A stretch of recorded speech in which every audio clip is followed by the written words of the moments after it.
Olá, tudo bem? Bem-vindo ao nosso tradicional Café com Ações. Saúde a todos. Café com Ações é um giro de notícias, informações, conteúdo sobre economia, bolsa de valores, mundo dos investimentos. A ideia aqui é compartilhar com vocês uma forma muito pessoal que eu utilizo de separar o joio do trigo. Há muitas informações, muito conteúdo sendo transmitido na mídia, nas redes sociais. É preciso ser seletivo para administrar bem o nosso tempo. O tempo é um recurso insubstituível. Passou, não volta mais. Precisamos usá-lo com sabedoria. Muito bem, começamos com uma notícia vinda da Austrália. A Austrália permitirá que turistas entrem no país mais uma vez a partir de 21 de fevereiro. Depois de manter as suas fronteiras quase totalmente fechadas para os não cidadãos desde 2020, quando começou a pandemia. A condição é que tens de estar duplamente vacinado para vir à Austrália, disse o primeiro-ministro Scott Morrison. Essa é a regra, espera-se que todos cumpram isso. Então temos aí uma notícia vindo da Austrália e isso é positivo porque mostra que o pior está ficando para trás com relação à pandemia, né? Outra notícia agora do Brasil, saiu na Exame, a agenda ESG continua crescendo junto a diversas empresas e o grupo Heineken anunciou a criação de uma vice-presidência de sustentabilidade e assuntos corporativos. Foi nomeado Mauro Homem como líder dessa área, que atuará diretamente com Maurício Jamelaro, presidente da cervejaria.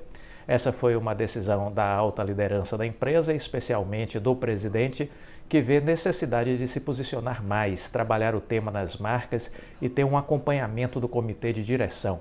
Fico feliz pela oportunidade de ampliar a atuação na agenda ambiental e social, principalmente, disse o novo responsável por essa área de sustentabilidade e assuntos corporativos.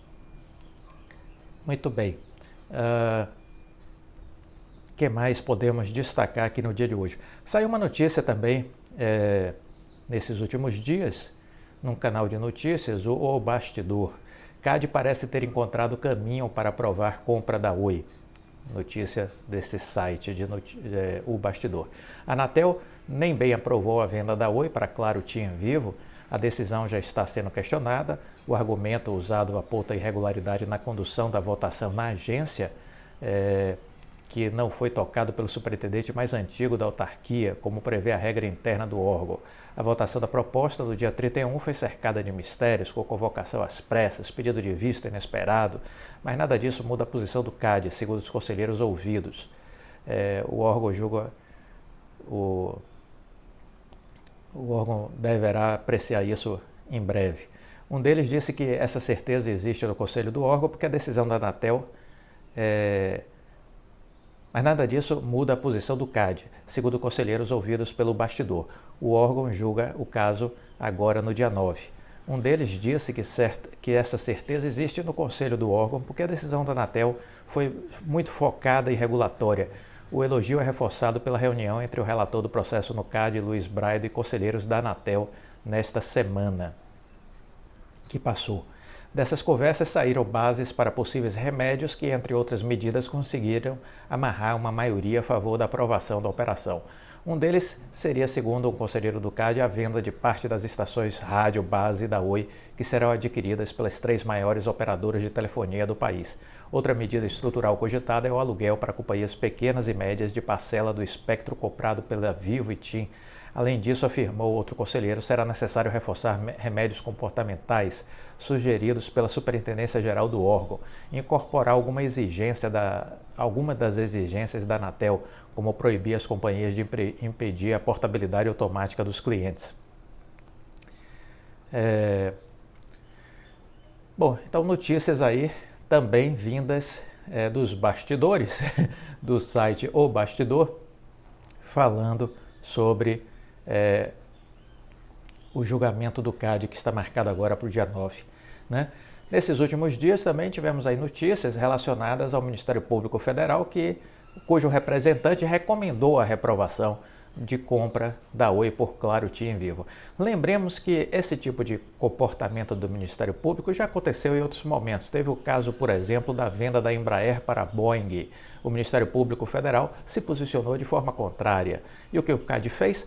rejeitou a recomendação do Ministério Público Federal. Então, as pessoas às vezes criam muito tumulto, criam muita confusão, fazem muito barulho e se distanciam da necessidade que o investidor qualificado tem de mergulhar para se aprofundar nos temas relacionados ao mundo dos investimentos. Você precisa sair da superfície. Na superfície você só vai encontrar ruído, confusão e despreparo. Então você precisa mergulhar.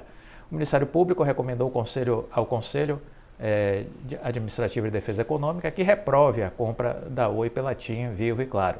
Segundo eles, segundo o Ministério Público, houve violações à concorrência e que a operação é prejudicial ao mercado e que as teles feriram a lei ao formarem um consórcio para comprar a concorrente. Olha, muita balela o que o Ministério Público fez.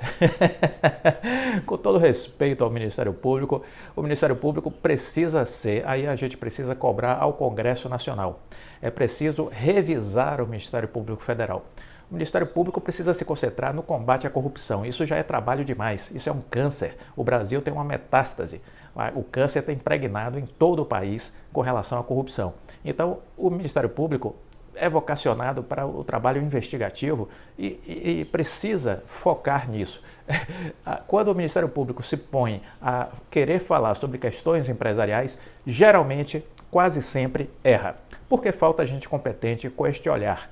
Há aquele olhar do cidadão do mundo jurídico querendo pegar firulas legais ou questões outras para fazer uma interpretação contra o meio empresarial. E aí sempre dá esse assodamento, sempre dá esses pronunciamentos que você depois, quando para olhar, não resiste a um olhar mais crítico. É isso que acontece, não resiste a um olhar mais crítico. Estão batendo muito nessa questão de que ficarão apenas 3 grandes teles competindo no Brasil. Isso é de uma bobajada colossal.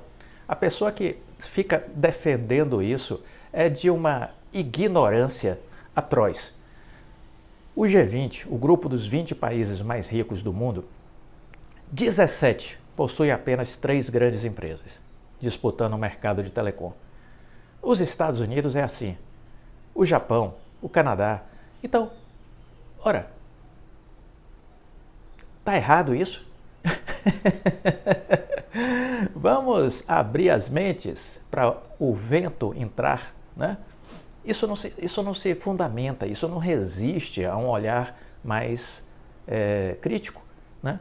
Então este é um argumento tosco, é um argumento doente, é um argumento ignorante. Querer dizer que 3 instituições será ruim ter no Brasil apenas 3? Como assim? Nos Estados Unidos é exatamente assim. Tem países que são 2. Ora, vamos parar de falar besteira? Vamos falar besteira. E de perder tempo com bobagem. O Ministério Público deveria estar no rastro dos corruptos. Porque o que não falta é corrupção nesse Brasil. De município, passando por estado, chegando no aspecto mais amplo nas questões federais.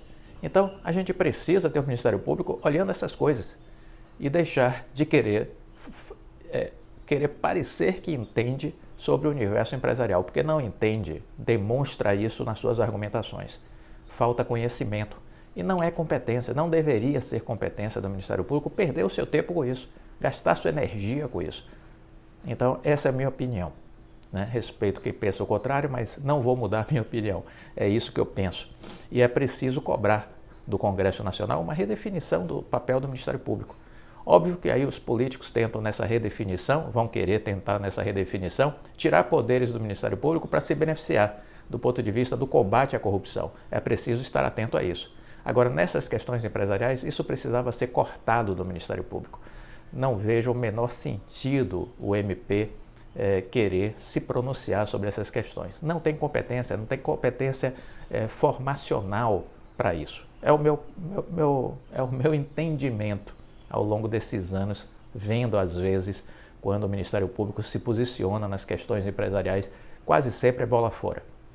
Quase sempre é bola fora. Então, o que a gente precisa entender é que dos aspectos de concorrência, isso é uma grande bobagem. A maioria dos países são 3 empresas, acabou. Segundo, essas 3 empresas que aqui estão no Brasil competem entre si de forma violenta, de forma agressiva. Eu fui cliente durante muitos anos da Claro. Recebia direto ligações de TIM, Vivo, Oi, para que eu saísse da Claro e fizesse a portabilidade para outra operadora.